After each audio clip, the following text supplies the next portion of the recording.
ये जो human beings का जेल पेन की तरह यूज़ एंड थ्रो हम सह नहीं सकते।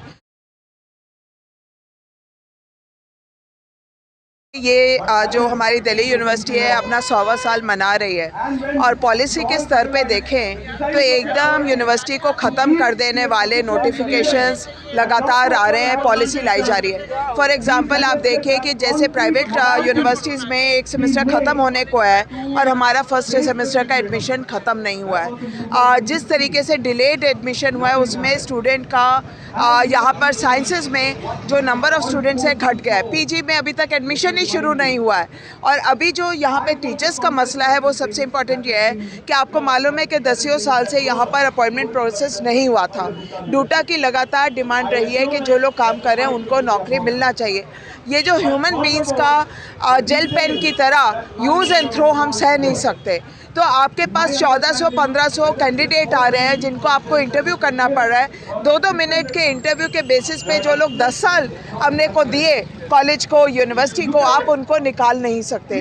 दूसरा, लिखित में नहीं किया है वाइस चांसलर ने, लेकिन अनसेट एक तरीके से सारे प्रिंसिपल्स को इंस्ट्रक्शन दिया है कि फुल लेंथ जो फुल टाइम पोस्ट होती है उसके अगेंस्ट सिर्फ गेस्ट टीचर लगेगा, उसमें पूरे एडहॉक टीचर भी नहीं लगाने दे रहे। अभी फ़िलहाल आपको मालूम है 4था साल लगाया गया है, फर्स्ट ईयर का एडमिशन हुआ है, लेकिन सरकार से कोई इंफ्रास्ट्रक्चर के लिए या एडिशनल टीचर्स के लिए रुपया नहीं आया है। तो इन्होंने क्या किया है, वाइस चांसलर दफ्तर ने क्या किया है कि बैठे बिठाए टीचर्स के जो वर्कलोड के नॉर्म्स हैं उन्हीं को बदल दिया गया है। ट्यूट साइज़ का ग्रुप बदल दिया गया, जहाँ 10 स्टूडेंट के साथ एक ट्यूटोरियल होता था उसको बदल के 30 स्टूडेंट का ट्यूटोरियल कर दिया है, जिसका मतलब यह है कि कम क्लासेस को कर दिया गया है। तो इससे फिर बहुत सारे टीचर्स का डिस्प्लेसमेंट होगा। दूसरी बात यह है कि हमारे पास 50% student SC ST OBC reservation के थ्रू आते हैं और पूरे देश में आपका जो स्कूलिंग है वो बहुत अलग अलग है। तब ट्यूटोरियल सिस्टम, लैब में बेहतरीन काम करने के लिए एक छोटा ग्रुप होना बेहतरीन था, इसीलिए दिल्ली यूनिवर्सिटी का नाम था। आज हमारा यहाँ पर उस चीज़ को बदला जा रहा है जो स्टूडेंट के हित में भी नहीं है और ना हमारे हित में, और इसीलिए हम लोग सड़कों पे हैं। देखिए, बहुत सारा इश्यूज है जो आज हम लोग इधर आए हुए हैं। आज अंदर एकेडमिक काउंसिल्स के मेंबर 0 आवर में और एजेंडा के ऊपर बात करेंगे। दिल्ली विश्वविद्यालय ने किसी बॉडी के ऊपर बातचीत नहीं करके कुछ नोटिफिकेशंस निकाले हैं जो हमारे वर्कलोड कंडीशंस के ऊपर एडवर्स इफेक्ट करेंगे, और उसके साथ साथ बहुत सारे इश्यूज चल रहे हैं। इंटरव्यू का प्रोसेस जो चल रहा है उस प्रोसेस में बहुत सारे एडहॉक टीचर्स बाहर जा रहे हैं। आप देख ही रहे हो, स्पीकर आफ्टर स्पीकर यहाँ से कह रहे हैं कि इंटरव्यूज़ हो रहे हैं, बट उस इंटरव्यू प्रोसेस में जो लोग बाहर जा रहे हैं उन लोग को बाहर नहीं किया जाए। और बीच बीच में ऐसे भी हो रहे हैं कि बहुत एक्सपीरियंस टीचर्स को बाहर कर दिया जा रहा है।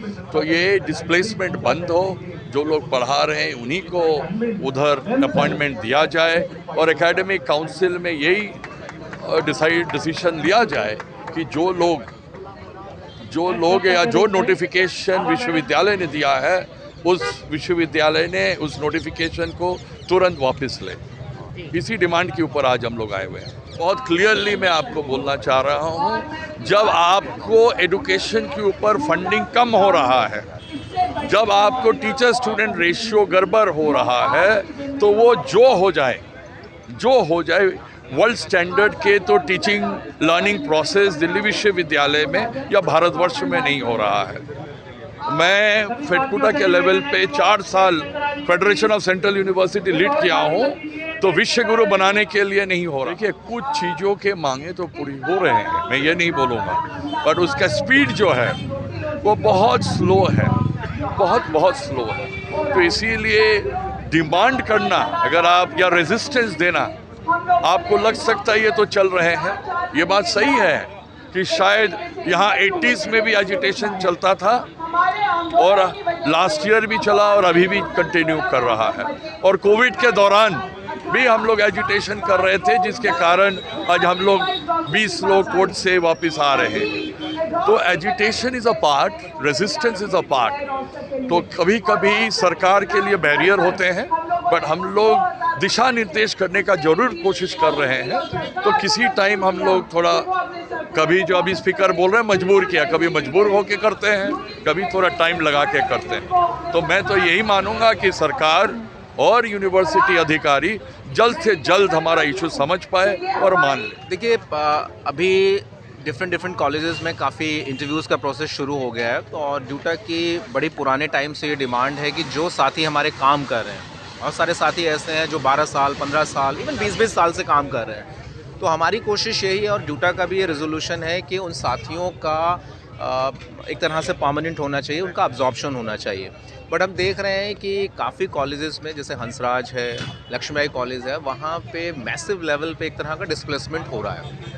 तो हम इस तरह के धरने, इस तरह के मोर्चे के ज़रिए हम वाइस चांसलर को ये संदेश देना चाहते हैं कि जो भी ये साक्षात्कार की प्रक्रिया चल रही है, इसमें कम से कम डिस्प्लेसमेंट जो है वो हो। दूसरा हमारा जो मुद्दा है वो ये है कि दिल्ली यूनिवर्सिटी ने एकेडमिक काउंसिल को बाईपास करते हुए वर्कलोड को लेके कुछ कॉलेजेस को भेजा है, जिससे अगर उसको इम्प्लीमेंट किया जाता है तो डेफिनेटली वर्कलोड जो है उससे काफ़ी प्रभावित होगा और कहीं ना कहीं जो एडहॉक्स काम कर रहे हैं 20-25% उन एडहॉक्स के अस्तित्व पे एक तरह का ख़तरा उत्पन्न हो सकता है। उसको लेके कल हम लोगों ने यूनिवर्सिटी अथॉरिटीज़ से बातचीत भी की थी और बातचीत जो थी वो काफ़ी सकारात्मक उसमें थी। और आज भी जो एकेडमिक काउंसिल की मीटिंग चल रही है उसमें ड्यूटा ने बाकायदा जो एकेडमिक काउंसिल जो इलेक्टेड मेंबर्स हैं उनको ये संदेश दिया है, उनसे अपील की है कि वो इन तमाम मुद्दों को ज़ोर शोर से उठाएं।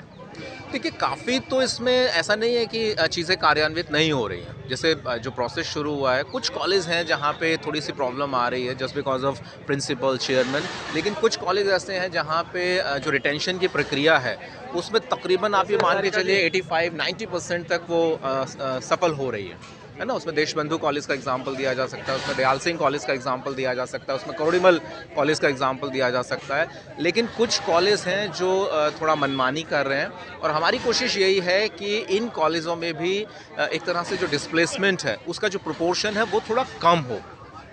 हम ये नहीं कह रहे हैं क्योंकि हमें भी पता है कि अगर इंटरव्यूज़ की प्रक्रिया चलेगी तो डेफिनेटली जो नए साथी हैं वो भी एफर्ट करेंगे, वो भी अपनी कोशिश करेंगे, तो उनके भी चांसेस वगैरह रहेंगे।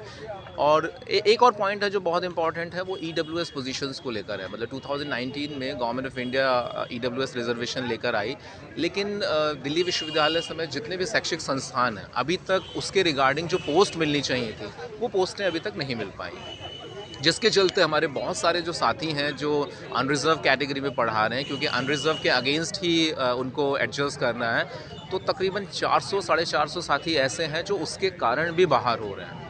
तो वो भी हमारी डिमांड है। और क्योंकि UGC से भी हम लोगों ने बात की थी और UGC का कहना ये था कि कॉलेज टू कॉलेज ना भेज कर अगर यूनिवर्सिटी को कॉलेजेस अपनी डिमांड भेजें और यूनिवर्सिटी कलेक्टिवली उनको भेजेगी तो वो जल्दी उस पर काम करेंगे। तो उसको लेकर भी हम लोगों ने वाइस चांसलर से बात की है, वो भी हमारी डिमांड का एक हिस्सा है। देखिए अगर यही रवैया रहता है दिल्ली विश्वविद्यालय प्रशासन का, जो भी इस तरह की चीज़ें, चाहे वो वर्कलोड को लेकर है, चाहे डिस्प्लेसमेंट को लेकर है, अगर उसमें किसी तरह की कमी नहीं आती है तो डेफिनेटली हम लोगों ने पीछे भी स्ट्राइक की है, आगे भी हम लोग सोच सकते हैं। अभी एग्ज़ाम शुरू होने वाले हैं फर्स्ट ईयर स्टूडेंट्स के, तो हमारी कोशिश ये रहेगी कि किसी तरह से अगर इस तरह के दबाव काम नहीं आते हैं तो एग्ज़ाम्स को लेकर या जो उत्तर पुस्तिकाएँ होती हैं उनको जांचने को लेकर हम लोग उसका बाइकआउट भी कर सकते हैं और एक तरह से इंडेफिनिट स्ट्राइक की ओर भी हम लोग बढ़ सकते हैं।